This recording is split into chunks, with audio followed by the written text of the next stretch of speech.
ஈசன் மகனே என்னை காக்க இங்க உனையன்றி வேறாரையா. நெஞ்சார நான் நினைக்க பஞ்சாமிர்தம் கொடுக்கும் ஒரு தெய்வம் நீதானையா, ஒரு தெய்வம் நீதானையா.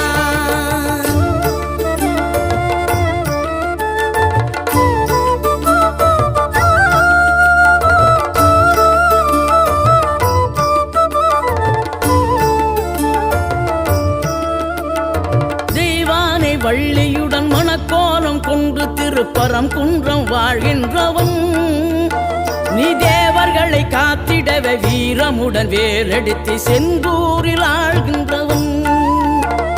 மாங்கனிக்கு கோபம் கொண்டு பார்ப்புகழும் பழனியிலே ஆண்டியன கோலம் கொண்டவன் நீ. தத்துவத்தின் சாரெடுத்து சுவாமி மலை எல்லையிலே